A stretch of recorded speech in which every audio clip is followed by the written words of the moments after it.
Dr. Ekuru, was devolving health a mistake? And now the members of parliament like Honorable Dr. Manduku are thinking of impeaching the CS. Is that a solution to this standoff? First of all, that's so wrong. With all due respect, devolving health was never a mistake. Yeah. It actually ought to be devolved even to the very ward level because it's a service that's critical to the nation of Kenya.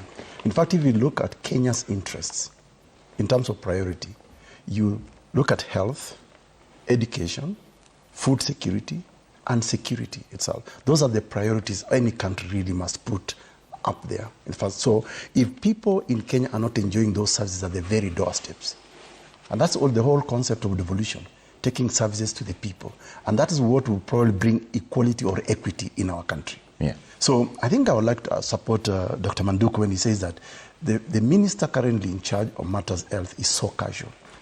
Not only is she casual, but she's so ignorant.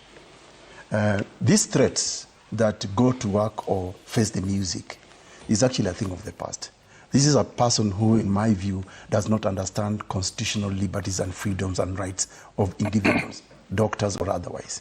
And this is well articulated in the Constitution in Article 37. It is the right of any Kenyan to demonstrate, to picket, and to demand administrative actions. So this issue of threats really, first of all, as a solution, must be kept away. Don't threaten the doctors because it is their right. The second point I want to make, Trevor, is that there is so much ignorance around what is a medical intern. And yesterday before I came to this show, I actually spoke to a very good friend of mine. And he told me, in the practice of medicine everywhere in the world, an intern, medical intern, is actually a fully qualified doctor. Yeah. This is a person who actually leads a team of physicians, of medics. They're actually on the front line. It's like a soldier on the front line. So we are treating them like people who have not completed a course. They come to our office to learn apprenticeship. This is not apprenticeship. These are actually fully qualified doctors, and they should be paid. And, in contradistinction to the pay to the politicians. Have you ever heard that the salaries of members of parliament or MCAs has delayed? They are here, they'll tell us. Manduku is here and so is Senator Newton. Yeah. Is there a time when their salaries has delayed? If you compare, for example, even the members of parliament, or politicians generally, let's not isolate, politicians generally, holding public offices, most of whom I can tell you probably over 50% are not even qualified to hold any position in any public office. But they are paid so handsomely compared to a doctor who trains for 5 years, then another 1 year, and he saves lives every minute, not every day, every minute. But we don't appreciate them. Instead, we tell them 70,000. Let me break down for you, Trevor. Say a salary of 70,000. Yeah, for a medic. After taxation, that's probably about what, 55,000? 47. Yeah? 47. They take home 47. 47. They take home 47. Okay. Rent. How much rent do you expect that doctor to pay so that he is fresh of mind, is able to wake up in good time to go actually into that theater and save lives? He'll probably be living somewhere, I don't know, I can't even imagine where you will live at 47.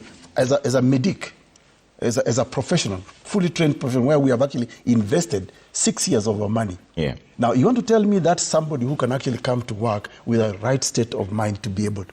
But meanwhile, you have got noisemakers in our county assemblies, National Assembly and Senate, who are probably not even qualified just because they made noise in some constituency and they take home maybe close to 1 million Kenya shillings.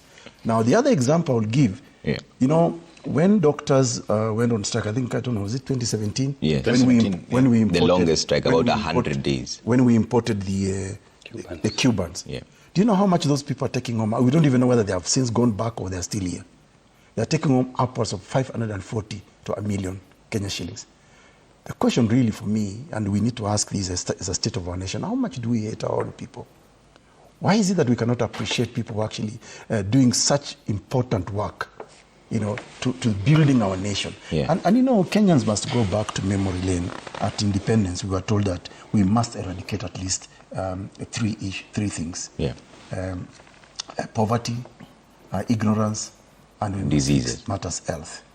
Meaning those are really the priorities of Kenya. So that whatever money we collect, whatever taxes we collect, we must prioritize first. Yeah. The problem I see, and it's not only Nakhumicha, but I also see it from the president's perspective. The president is now prioritizing debt payment and not the interest of the people of Kenya.